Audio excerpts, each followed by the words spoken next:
go. So let's head down for the top 8. We've got Roshi versus Almost.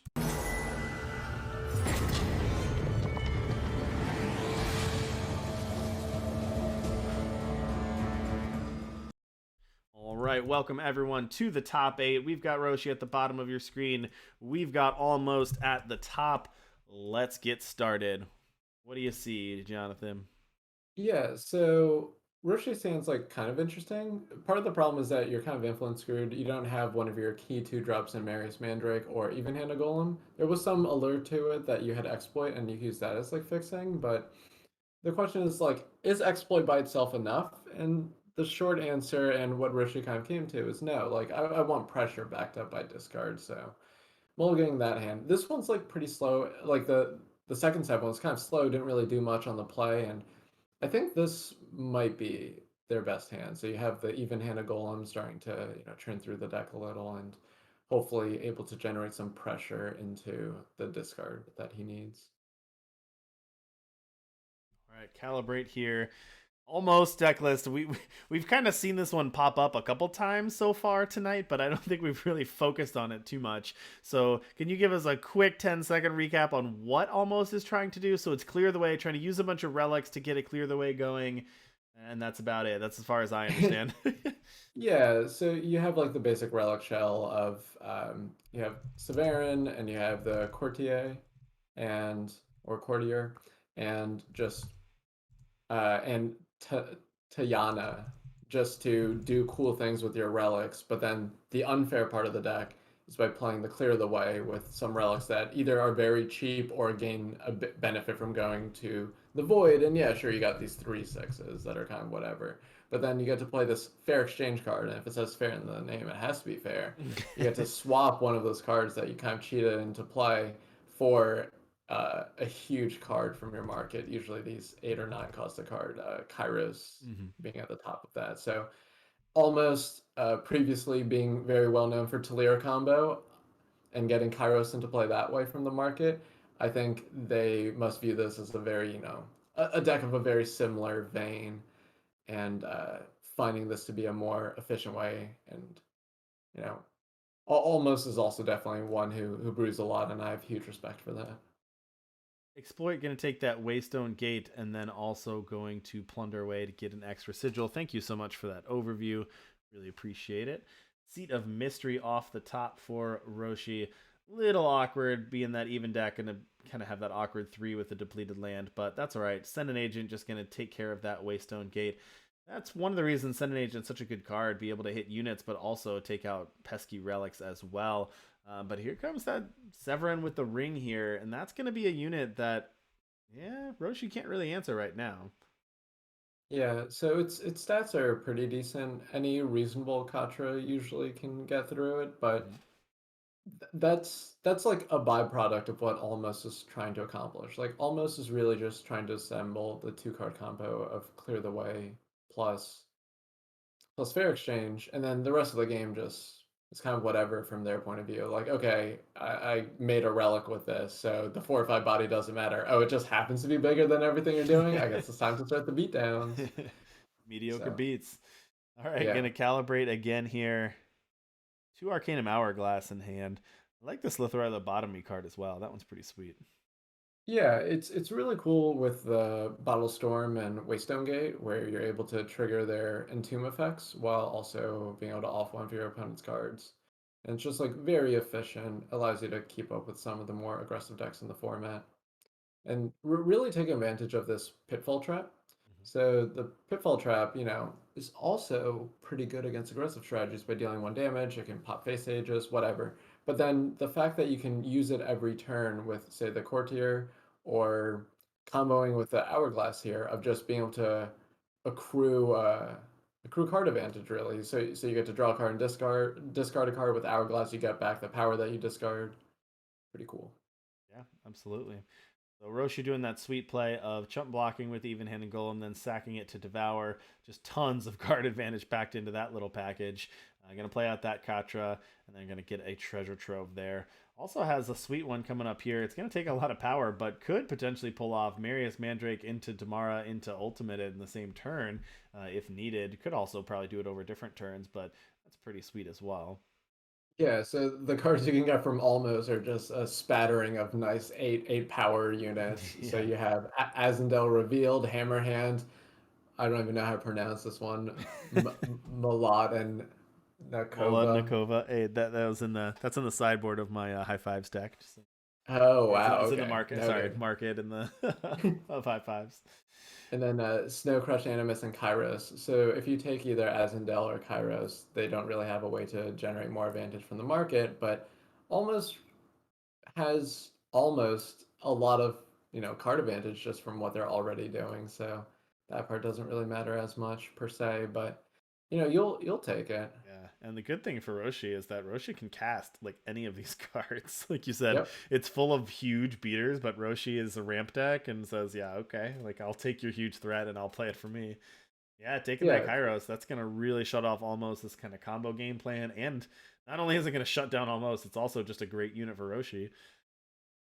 Yeah, so one thing that might not be intuitive if there's still, people that are watching that aren't the most familiar with Eternals, when you steal a card or if a card becomes the word free, it loses its faction requirement. So even though this card is, very difficult faction-wise, Roshi can still play because they stole it. Yep. Yeah, and that's another effect that I think Eternal has the benefit of being a digital only game is very cool that you're able to do that, stealing cards, put it in your hand, and yeah, be able to cost that without the factual requirements. That's really nice. I like that it finds a sleeve to just put on it for you that matches your other sleeve. Exactly.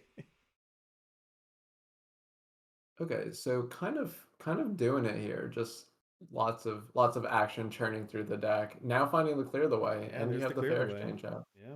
So the thing is, you don't get your top pick in Kairos, but you can get second best in Azendel. Still pretty good. Yeah.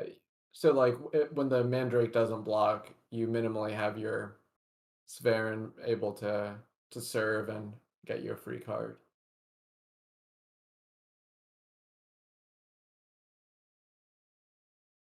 Backing here with that Severin, deal 4 damage. Roshi still at 27 before that, gonna go down to 23. But yeah, there's that clear the way, so Hmm. a pair of So those three sixes. I'm interested why almost didn't, after no blockers were declared, clear the way into Azendel. It has to mean that they're planning on playing a different card, so maybe they want to play the card I can't pronounce or Hammerhand Yeah. to just get rid of this Marius Mandrake. Or okay, so they just want lobotomy. So they're viewing the Mandrake's potential more than just they could still fair. Hmm. I still find it interesting that they chose not to do it. Trying to think what the benefit is. I guess you could try to use like a counter instead. So we see Kairos, just hard cast for 9, which is pretty Yeah, sweet. that is sweet. But now the fair exchange goes off on the end step. Maybe it's probably just playing around removal that it's playing around Shadow Creeper. Got it. Took a while. It's one of those things that like when you're playing the match and you're in the moment and you're staring at the deck list trying to think like how the game plays out, it's like pretty obvious to you, but you know, almost very much just play around Shadow Creeper there. That way they get more value out of their Azendel. Yeah, it's hard to imagine there's a world where playing out your Kairos kind of on curve more or less isn't enough, but I don't know. Almost is kind of doing everything that they want to do. They've got a full grip now. They've got their units out. They've got the active Azendel, so looking pretty good. Although Roshi still has a lot of options too. They just haven't really had a chance to deploy them yet. Hmm. Okay, I think it was. Hmm, I think it's kind of interesting to choose to play the relic first to draw 2 power when you're drawing cards from the opponent's deck Mm-hmm. because I Power, thought you power. like I forget how much you're allowed to draw up to. It's like 13 or something like that, and then the extra ones go to the void. Hey, I don't know. Squirrel, thank you so much for the raid. We appreciate it, Squirrel. Squirrel's a big help with getting the stream set up. Tech expert helped me with my computer and getting the stream set up. So if you Oh, awesome. appreciate the stream quality, give Squirrel Loot a follow and a shout out. Much appreciated, Squirrel, on enabling us to even do this to begin with. Uh, you love to hear it.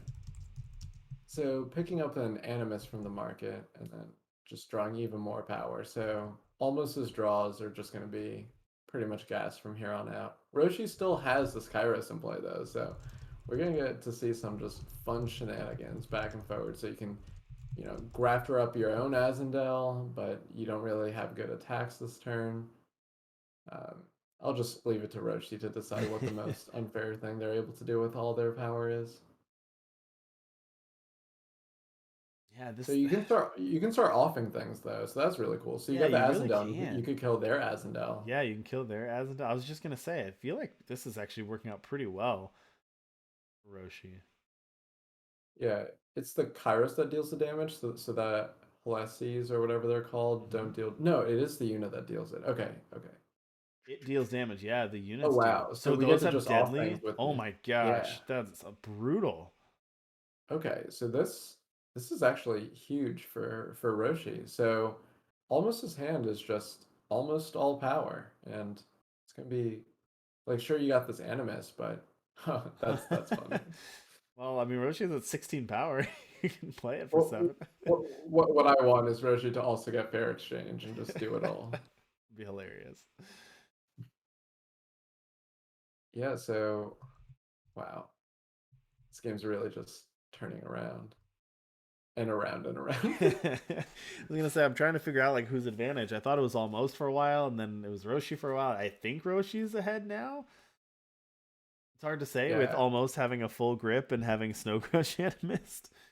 But, yeah. As I've kind of explained throughout the day, a lot of my focus in card games is on maybe the first 5 or 6 turns. So when board states get like this, like oh, this I is haven't nice. seen enough permutations of this that I kind of just Oh like wow, like like in the moment I can do it, but watching this it's quite a it's bit tough. harder. There's just so many options, but you know, here we get to get yet another clear the way, This was and then so we can nice play. though. Did you see Roshi drew off the top Yep. of almost deck drew a porcelain mask, which was able to summon and silence the Snow Crush Animus. Now it's just a vanilla five Right. six for 8.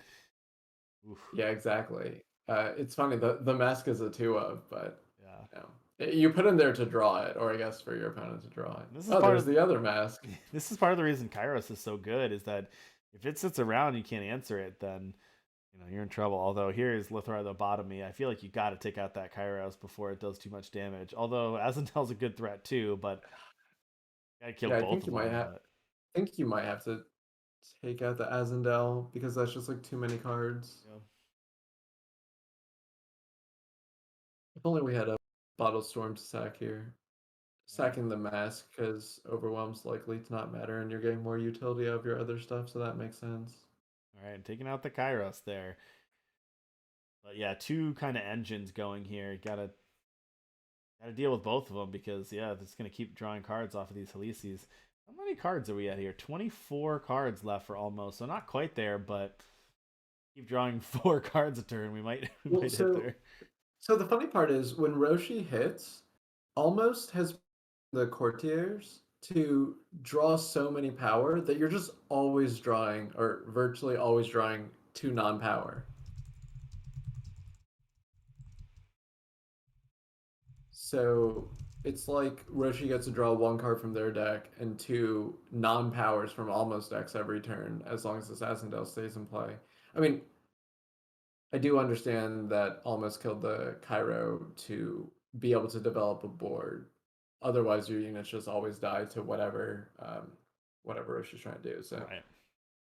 but Roshi's doing the thing now. So play the Bottle Storm, sack some things. Like, oh, this is how you do it, right? Almost. I'll show you how to play the deck. Yeah. We even have the fair exchange. We have just Stranger as being like one of the best top ends in the market, I think. Let's check it out. Yeah, Nash too, but Stranger's Okay. probably better. Yeah. Well, the stranger's kind of funny because I don't. I don't, do Do you you want want to? to I actually was, I was shuffle? gonna say I don't think you want to. You probably don't want to attack with that. Although, is it anyone's or is it just enemies? It's anyone's, but yours isn't necessarily great to shuffle either. No. So we just see the Grand Suppressor, which is able to shut off the Tiana and Sphærin from almost side. Yeah, it doesn't stop. Courtier here. Draw more cards. Bottled Storm again. I don't. We're down to 17. Almost gotta be a little careful here. Okay, well, Well, being able that's to gonna. kill the Yeah, unblockable that's units is a big. pretty Yeah, big game. that's pretty And big. you still have like the fact that you have Clear the Way, which has bigger butt units. Yep. So it's harder for the overwhelm to be more meaningful. And the old pack away, it's not nothing, but we know that Roshi has access to these shadow creepers for those unblockable units. That is true. As as those Shadow Creepers still has that fair exchange. Man, Roshi's really got a full grip. I mean, they both have a lot of cards, but Almost's hand is blank, blank, blank, blank, blank, and a Tayana. Roshi's hand actually has a lot of meaningful impacts here. Yeah, I'm trying to think what almost his plan is. So yeah, Oh yeah, you we can just also get to last Kyra. chance the Kairos. Ugh. Well, you still get the effect when you play other units, Yeah, but yeah. So you don't get eh, the drawing the cards, but you still get the each other unit still hit. Oh, I like okay, that too. So yeah. because when you play another unit, it deals its attack and damage to an enemy that includes the enemy's face, and because you have Azendel off, you get to draw cards for each time you play a unit too. So nice. Yeah, it reminds me of like the eccentric officer combo, how they just kill you in one turn like that as well. Bottled Storm gonna draw 3 cards, almost down to 11. Yeah, careful here. Okay, so we can fair exchange after sparking for the Malot and Nakova, Mm-hmm. um, but that still doesn't really do anything because of the Grand Suppressor, I think. Right, right. The Grand Swiss shuts off the force summon effect. I just wasn't sure because it says spark instead of summon, but I assume it's a summon effect, so Oh, you're right. Maybe not. It's got to I be a don't summon know. effect. I just forget after a while. It Wait, says if the enemy like player is taking damage this turn, then it does something extra when played. Maybe it's not a summon effect. All right, question for chat: Is well, Mila Nakova's a summon effect? I was told that suppressor stops things that has the bold thing that says summon on it and not Yeah, anything no, else. And I this does think you're not right. have the bold It thing does summon. not have the word summon, therefore I don't think it's technically a summon effect. And the reminder text doesn't say summon either, so I think you're right.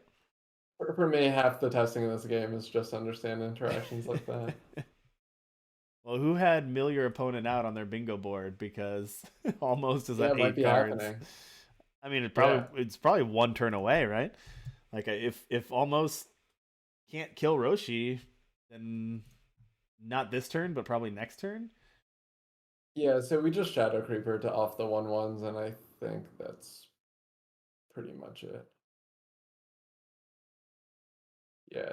So playing units to dome almost. Like you don't even have to. You could just play a bunch of units Yeah, that's and what I'm kind of thinking. I think if you just play zero it out. units, you draw a card. So 8 cards in deck, you draw a card for each unit you play. Mhm. Calibrates just for Miss. love it. Miss. Well, Hilarious. is Calibrate a May? Okay. Yeah, I guess it doesn't matter. No, it's not. Okay. What? Yeah, I don't see how almost can put this one away unless there's something I'm not seeing for them to be able to push through 9 damage. Yeah, the exploit's just a plunder because they have the privilege, I think it's called, the one drop card in play. That doesn't make you discard. I thought they had that in play. Maybe I'm conflating ideas. Okay, so yeah, it's looking like it's gonna be decking. That's so funny. I don't think we had that one anticipated tonight, but remember, folks, this is game one.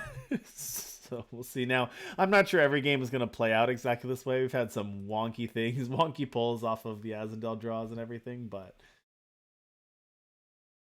Yeah, we see Roshi really getting paid off for taking the Kairos. The Kairos is the top like engine card followed by Azendel. So just even though almost eventually got to do their unfair thing, they get to do their most unfair thing, and it really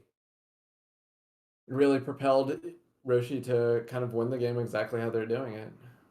They're trying to win on all accounts, though. They want to win by decking. They want to win by dealing damage.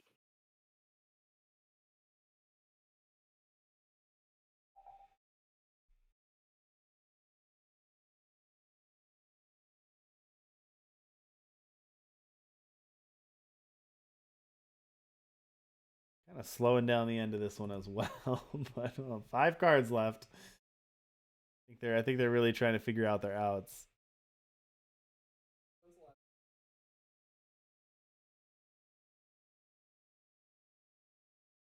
You asked when the last time I won one due to decking. Oh, there you go. Arch12. Thank you so much for the follow. 1 second. Hold on.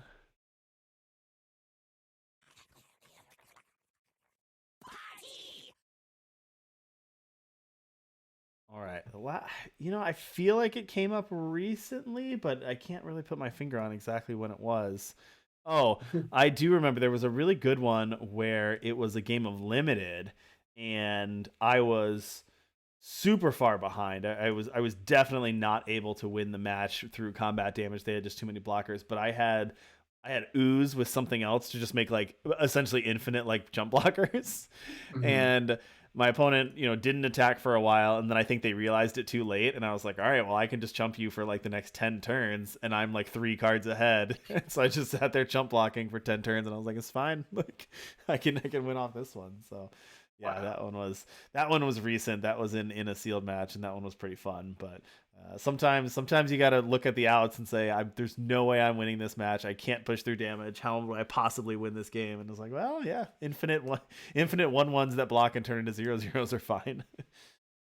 Yeah, mine was that I played against a friend. Uh, I think I was playing for my seventh when I was like 6'2" in Argent Depths draft, and in that format there were still Invo cards, and their deck was like slightly better than mine, and they were like pushing advantage, but then they realized that they were like 2 or 3 cards ahead.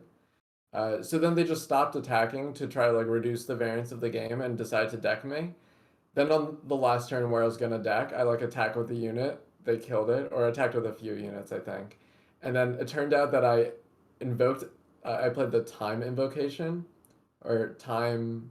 Yeah, yeah, conjuring to invoke into Toda Circle, and then I just put 5 Todas in my deck and didn't play them, and they just like couldn't believe that I won the game. So we like the Winvokes. Absolutely. So, chat is confirming, by the way, that it is not a summon effect, and therefore it does work. So Nice. we Yeah, that's what I thought. And I'm so bad we trust. That was his logic. He said if it says the word summon, it stops it. So All right. Well, after all that, Roshi is going to go ahead and take that one in game number 1 over almost. Whew. Reports from your backup tables. We've got Canada taking it 2-1. The 8 seed beating the 1 seed. The Watchwolf special defeated Skycrag Sling. yeah, That's impressive because that seems like a tough matchup.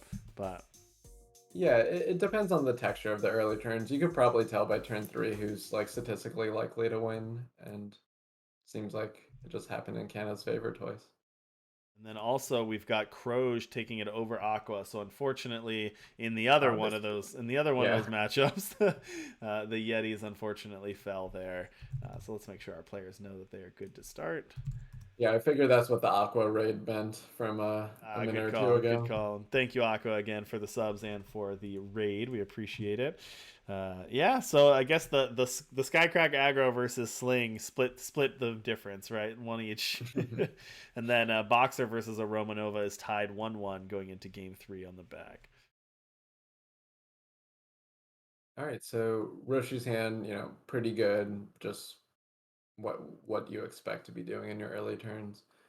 I think an interesting thing is like there could be an argument that you won't crest on turn two, that you might want to crest on turn three when you understand the texture of your hand better after playing an even-handed golem, that way you can scout more Yep. efficiently. Mm-hmm. But this opens up the line of being able to play speed graph turn two if you wish, and it also opens up if you draw Hourglass a little bit. No, no, it doesn't do that.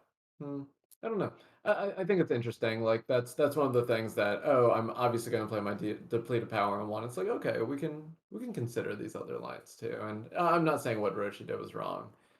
I'm just saying that I'd consider some other things. I do think it's interesting to play the vow instead of the sigil that's going to be depleted, unless you plan on plundering.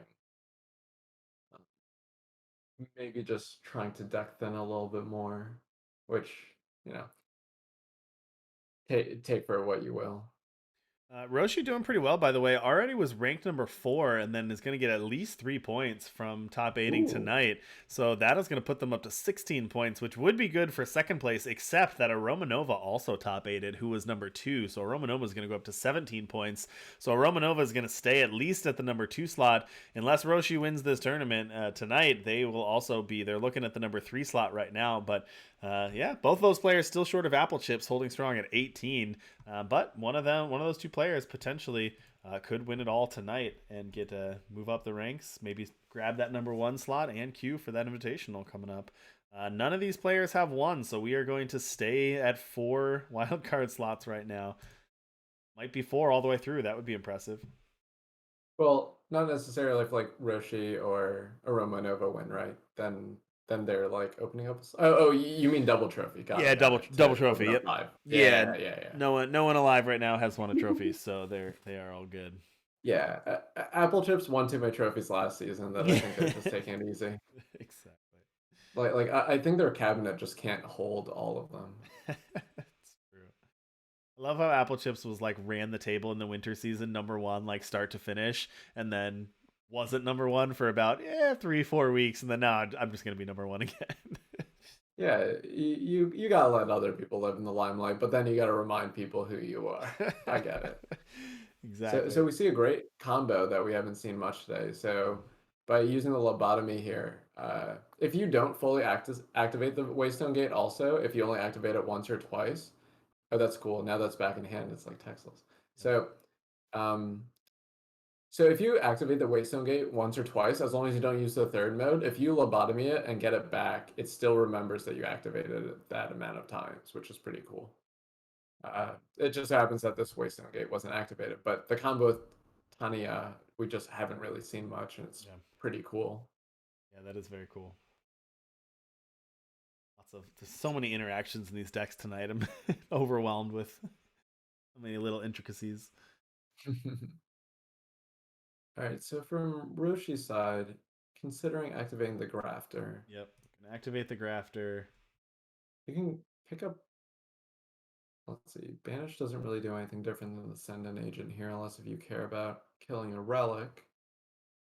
You can do the typical Grodov Stranger play and just say 8/8, like, I'd rather you not attack next turn. Just like, you kind of, regardless of what you do, you can kind of make the 8/8 not attack if they're worried about Grodov Stranger. Right. And I think almost is assuming that that's what happened there, getting that Grodov Stranger. Yeah. Not a not a not a difficult assumption to make there. All right, but the Bottle Storm just being able to off the Shadow Creeper cleanly and saying, okay, I'm fine racing. Throwing the Speed Grafter under the bus. Hmm. Maybe this is exactly what they're going for. So if you throw a Speed Grafter under the bus, you can last return it or last chance it. Pretty interesting. I see an even-handed golem off of that scout, gonna keep that on top, refill the hand a little bit.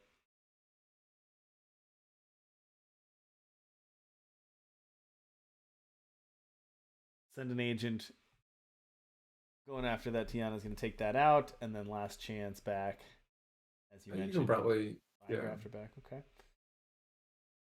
Like Oh, that. I understand. So the reason why Roshi blocked with the Speed Grafter was just assuming that the last two uses of the Bottle Storm can just off it, so then might as well gain the 8 life, and then, almost might just use the 2 points. So you're net like saving 6 or maybe more if you play another unit, so that makes a lot of sense. So pretty pretty heads up there, just simplifying the board state.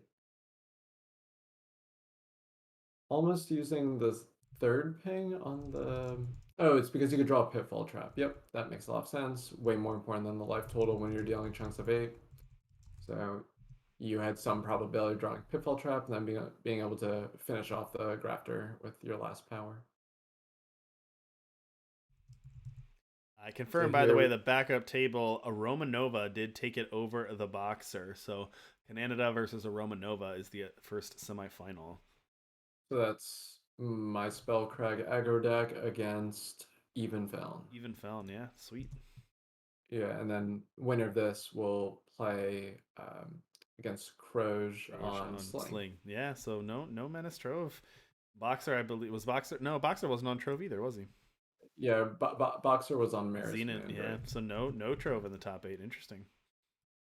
Well, yeah, I think TBC and other Trove players playing against themselves just exhausted themselves too much that they weren't able to make it through. Yeah, true. I kind of joke about, but like tournament fatigue is a real thing. Like I know I get really tired, but you know, I it's difficult. If we ran this tournament multiple times, I'm sure Trove wins, a decent amount of them too. So, but we only played this tournament once. Yeah, and obviously we've seen Trove put up a ton of results. It's not crazy to see that deck is very strong and one.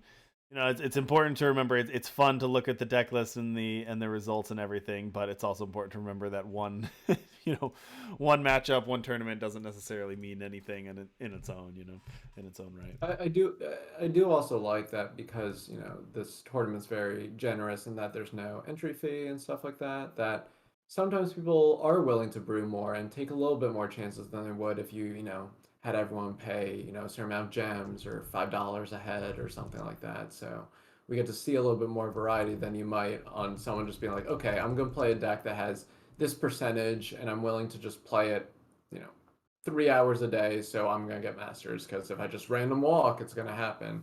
Here, people are like, hey, this is one event, I'm gonna do something cool, or you know, we have coverage of this, like I can get on. So there's a lot of different reasons why people show up with the decks they do, and I'm glad to see this variety. I think it's really nice. Yeah, absolutely. And I think you nailed exactly what we're going for there. Something that's competitive but also fun and easily accessible for people.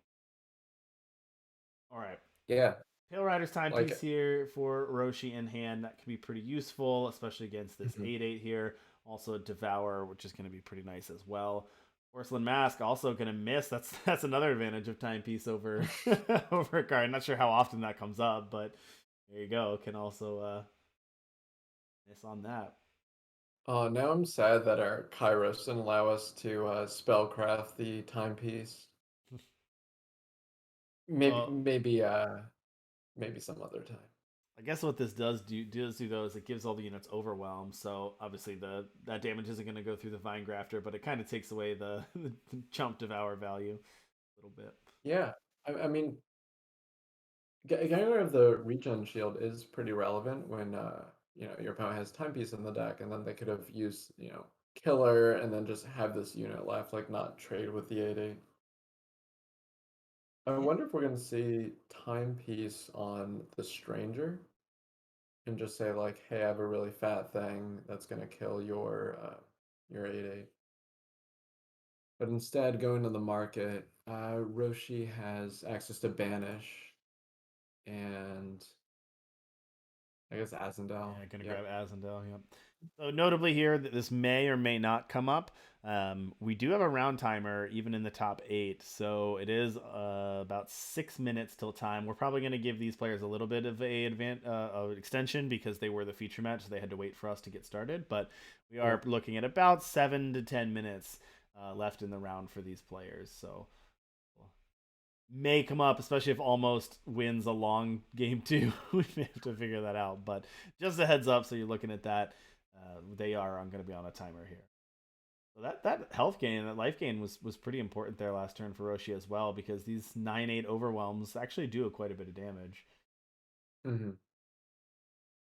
Yeah, and now with all this power from the Katra, we can actually spellcraft the timepiece. Yeah. Waiting for And it. one of the witching hours thingies makes a deadly unit, which is pretty useful. It's true. The Pale Riders. Can you name the Pale Riders? Suijin, Sanga, Kazujin, and the Gate Guardian. I really don't know them. Yeah, I don't think I could name either. I know the I think I know what they represent, but I don't know their names though. I can name them from like X-Men, There you go. but like Muertes, Volan, Aki, Achi, and Seng.